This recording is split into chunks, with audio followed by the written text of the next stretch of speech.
When the sleek swept-wing MiG-15 fighter jets of the North Korean and Chinese air forces first encountered the lumbering propeller-driven Douglas AD Skyraider over the skies of Korea in the early 1950s, the communist pilots must have felt a surge of confidence bordering on contempt. Here was an aircraft that seemed to belong to another era, a throwback to the Second World War, when piston engines and propellers ruled the skies. The Skyraiders, with its massive radial engine spinning a four-bladed propeller, looked positively archaic next to the jet-powered MiGs that could slice through the air at speeds approaching the sound barrier.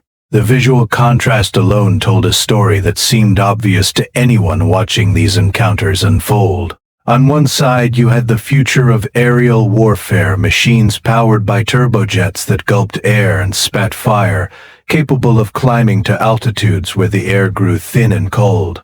On the other, you had what appeared to be a dinosaur, a beast from yesterday's battles, stubbornly refusing to accept that its time had passed. The communist pilots, trained in the latest Soviet tactics and flying what was then considered one of the most formidable fighters in the world, likely felt that any engagement with these propeller-driven relics would be little more than target practice, an easy victory to add to their tally. Yet what unfolded over the Korean peninsula between 1950 and 1953 would shatter every assumption about modern air warfare and prove that raw speed and technological sophistication meant nothing without the right tool for the right job. The Douglas AD Skyraider, despite being mocked and underestimated by its jet-powered adversaries, would go on to destroy more ground targets, complete more successful attack missions, and prove more valuable to the United Nations war effort than many of the glamorous jets that shared the same airspace.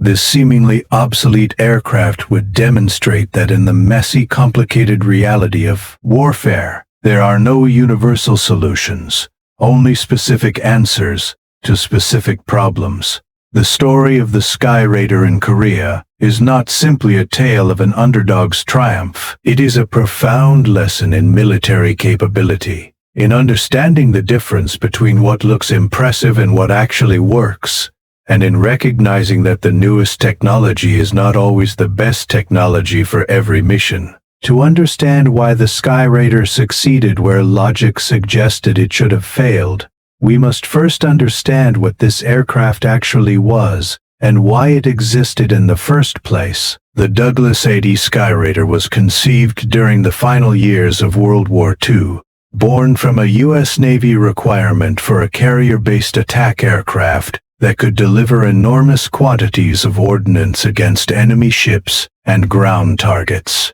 The Navy wanted something that could carry more bombs than a medium bomber, operate from the confined deck of an aircraft carrier, fly long distances to find and attack targets, and survive the brutal punishment of combat operations at sea. What Douglas Aircraft Company designer Ed Heinemann created was nothing short of revolutionary, though it looked deceptively simple. The Skyraider was built around the massive Wright R3350 duplex Cyclone radial engine, the same power plant that drove the Boeing B-29 Superfortress bomber. This engine, producing 2,700 horsepower, gave the Skyraider extraordinary lifting capability and endurance. The airframe was deliberately kept simple and robust, with straight wings that prioritized load-carrying capacity and low-speed handling over pure speed. The result was an aircraft that could carry up to 8,000 pounds of ordnance, more than a World War II-era B-17 Flying Fortress bomber. While operating from a carrier deck, it could loiter over a target area for hours, something no jet of the era could match, and it could carry an astonishing variety of weapons on 15 external hardpoints. When the Korean War erupted on June 25, 1950, the United States military was caught in an awkward transitional phase. The Air Force and Navy had been rapidly transitioning to jet aircraft, seduced by the promise of speed and the prestige of flying the latest technology. Jets represented the future, and in the optimistic years following World War II, There was a widespread belief that propeller-driven aircraft were finished, relics of a bygone age that had no place in modern warfare. The problem was that this belief, while emotionally satisfying and technologically progressive, bore little relationship to the actual requirements of the war that was about to unfold. Korea was not going to be a war of high-altitude interceptor duels or strategic bombing campaigns against industrial targets deep in enemy territory. It was going to be a brutal, grinding conflict fought over mountainous terrain, where the primary targets were dug-in infantry positions, supply columns moving along narrow mountain roads, bridges spanning steep valleys, and artillery batteries hidden in forests and villages. These were targets that required precision, persistence, and the ability to deliver massive amounts of ordnance in close proximity to friendly forces. Speed was nearly irrelevant for these missions. What mattered was payload, endurance, accuracy, and survivability. The jet aircraft that the U.S. military had rushed into service were spectacularly ill-suited for this type of warfare. The early jets, including the F-80 Shooting Star and the F-84 Thunderjet, were designed primarily as interceptors or high-speed fighter bombers. They were fast, certainly, but this speed came at enormous costs that became painfully apparent over Korea. Jets consumed fuel at a prodigious rate, which meant their time over the target area was measured in minutes rather than hours. A typical jet fighter bomber might have 20 minutes over the target before it needed to turn for home or seek a tanker. This brief window meant that if the weather was bad, if the target was obscured, if there was any confusion about coordinates or identification, the jet pilot had very few options. He could drop his bombs on a target he was not certain about. He could bring his weapons home and waste the entire mission. Or he could make a guess and hope for the best. None of these options were satisfactory when friendly troops were in close contact with the enemy, and precision was a matter of life and death. Furthermore, the early jets were mechanically complex and temperamental. Their engines required constant maintenance, and their fuel consumption meant that carriers and forward air bases needed enormous quantities of jet fuel, creating logistical nightmares in a theater where every gallon had to be shipped across the Pacific. The Skyraider, by contrast, was ideally suited for the Korean War in almost every respect. Its radial engine was simple, reliable, and could run on lower-grade fuel if necessary. It could be maintained by mechanics with relatively basic training, and it could absorb battle damage that would have destroyed a jet. A Skyraider could loiter over a target area for 4 or 5, even 6 hours on a single tank of fuel. This endurance meant that when troops on the ground called for air support, a Skyraider could arrive and stay orbiting overhead while forward air controllers sorted out the situation, identified targets, and coordinated with ground commanders. If the first target was destroyed, the Skyraider still had fuel and ammunition to hit a second or third.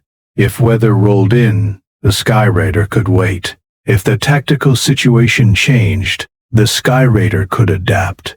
This flexibility was priceless in the fluid, confused close air support environment of Korea. The aircraft could carry everything from 500-pound bombs to napalm canisters, from high-explosive rockets to 20 mm cannon shells, and it could deliver all of this ordnance with remarkable accuracy, because it operated at speeds where the pilot could actually see what he was shooting at. When the MiG-15 appeared in the skies over Korea in November 1950, flown by Soviet, Chinese, and North Korean pilots, they represented a quantum leap in performance for the communist air forces. The MiG-15 was a genuine threat, a swept-wing jet fighter that could climb to 50,000 feet and approach Mach 0.9 in a dive. It was armed with heavy cannons that could shred any aircraft they hit. The MiG-15 pilots, especially the Soviet veterans who flew many of the early missions, were skilled and aggressive, When they encountered Skyraiders, they must have thought they had found easy prey. Here was a slow, straight-winged aircraft that looked like something from the previous decade, plodding along at perhaps 250 miles per hour, while the MiGs screamed past at 650. The physics seemed to dictate that any engagement would be hopelessly one-sided. The MiG pilot could choose when and how to attack, could make high-speed passes from any angle, and could disengage at will if anything went wrong. The Skyraider, surely, had no chance whatsoever. What the MiG pilots failed to understand, what became apparent only through bitter experience, was that speed alone does not win dogfights, especially when the engagement happens at low altitude over hostile terrain. The Skyraider possessed several characteristics that made it a far more dangerous opponent than it appeared. First, it was incredibly maneuverable at low speeds. While a MiG-15 needed a wide, sweeping turn to change direction at high speed, a Skyraider could practically pivot in place. Its low wing loading and powerful engine meant it could make turns that would be impossible for a jet to follow. When a MiG pilot lined up for a firing pass on a Skyraider, he had perhaps 2 or 3 seconds to get his guns on target before he either collided with his prey or flashed past it. If the Skyraider pilot saw the attack coming, even a slight turn could throw off the MiG's aim completely. Second, the Skyraider was tough beyond belief. Its radial engine was air-cooled, which meant there was no vulnerable coolant system to puncture. The massive cylinders and thick engine block could absorb multiple cannon hits and keep running. The airframe was built like a truck, with redundant control systems and thick aluminum skin. Skyraiders returned to base with holes you could put your fist through, with cylinders blown off the engine, with control surfaces shredded, and they kept flying. There are documented accounts of Skyraider pilots engaging MiGs in combat and winning through a combination of skill, nerve, and the unique characteristics of their aircraft. These were not encounters where the Skyraider outran or outclimbed the MiG. That would have been impossible. Instead, they were knife fights where the Skyraider's ability to turn inside the MiG's turn radius, to slow down to speeds where the jet could not follow without stalling, and to absorb damage that would have destroyed a more fragile aircraft proved decisive. Perhaps the most famous incident occurred when a Skyraider pilot, finding himself pursued by a MiG, reduced his speed so drastically that the MiG pilot overshot. As the MiG flashed past, unable to slow down without falling out of the sky, the Skyraider pilot fired his forward-facing 20mm cannons and scored hits. The MiG, built for speed and high-altitude performance, could not survive the low-speed maneuvering fight. Other Skyraider pilots learned to use the terrain, ducking into valleys and flying so low that the MiG pilots, accustomed to the thin air and long sight lines of high altitude, found themselves at a severe disadvantage. Some MiGs, attempting to follow Skyraiders down into the weeds, flew into hillsides or lost control in the turbulent air near the ground. But the true triumph of the Skyraider was not measured in air-to-air victories, rare as those were. It was measured in the thousands of ground targets destroyed, the countless close air support missions that saved the lives of surrounded infantrymen, the bridges blown up, the supply convoys obliterated, the artillery positions silenced. This was what the Skyraider was designed to do, and this was where it excelled beyond any other aircraft in theater. The statistics are remarkable. Skyraiders flew more than 100,000 combat sorties during the Korean War. They delivered more ordnance on target than any other aircraft type. They destroyed more trucks, more bridges, more buildings, more supply dumps, more artillery pieces than the faster, more modern jets that shared the same mission. They did this while suffering lower loss rates in many categories of missions, because their ability to fly low and slow meant they could evade anti-aircraft fire more effectively than jets making predictable high-speed passes. When the weather was bad, when the ceiling was low and visibility was poor, The jets stayed on the ground. The Skyraiders flew. When the mission required staying over the target for hours to provide continuous support to troops in contact, the jets could not. The Skyraiders could. The reasons for this success go deeper than simple capability. They touch on fundamental questions about military procurement, technological fetishism, and the difference between what impresses people and what actually wins wars. The American military, like most militaries in most eras, was susceptible to the allure of the new. Jets were exciting. They were fast. They represented progress and modernity. Politicians loved them because they looked impressive.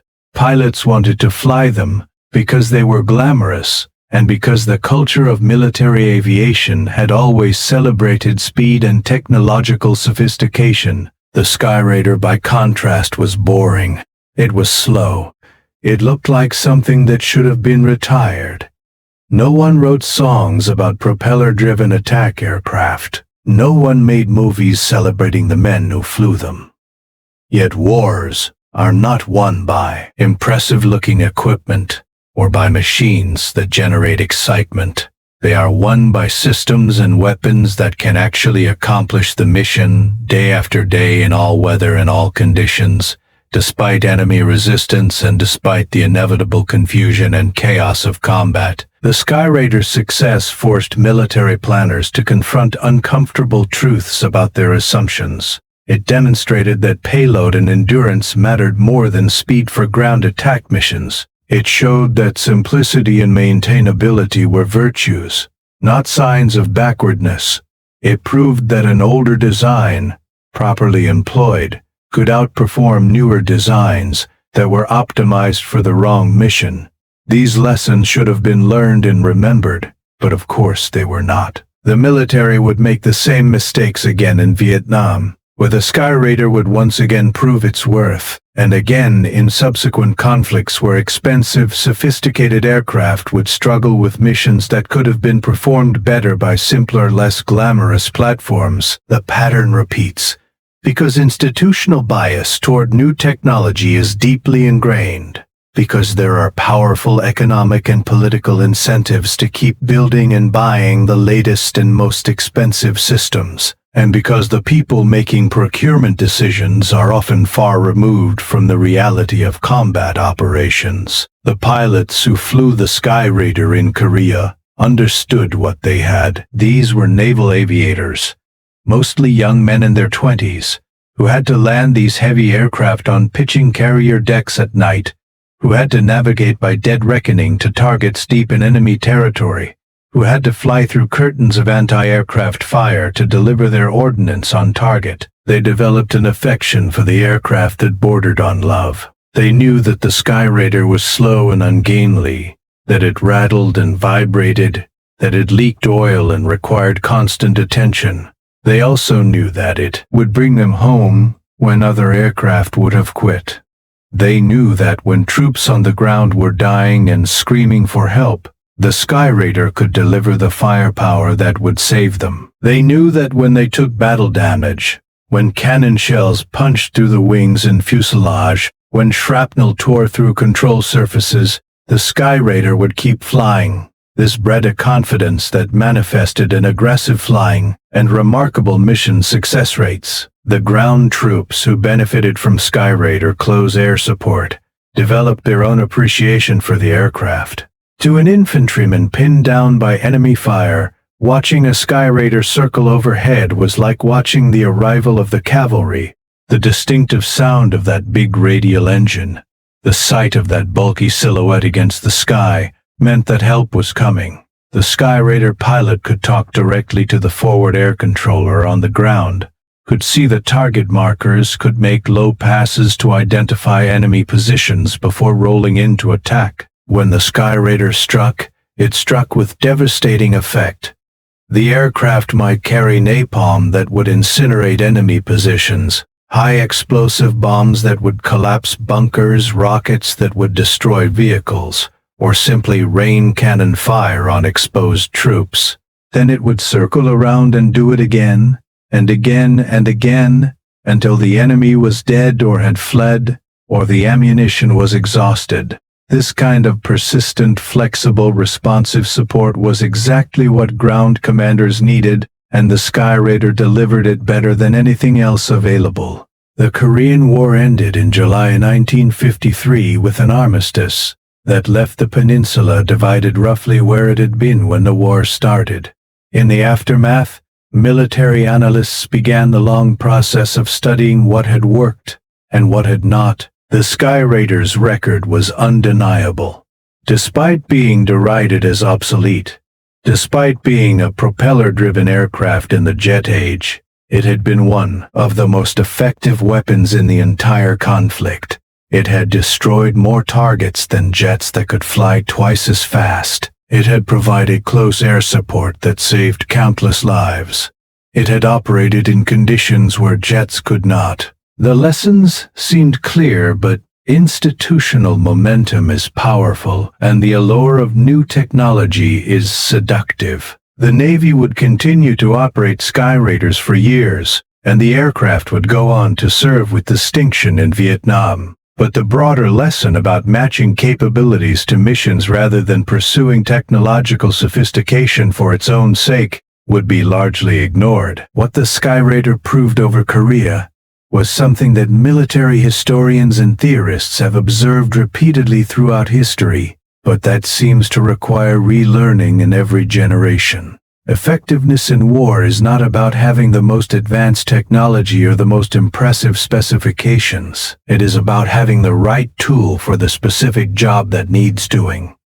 The MiG pilots who laughed at the Skyraider were making the same mistake that countless warriors have made before and since. They were confusing appearance with capability, speed with effectiveness, modernity with superiority. The Skyraider did not look dangerous, but it was deadly. It did not seem sophisticated, but it was exactly what the mission required. In the end, it was not the jets with their swept wings and screaming turbines that won the ground war in Korea. It was the stubborn, ugly, propeller-driven Skyraider, doing the unglamorous work of war with brutal efficiency.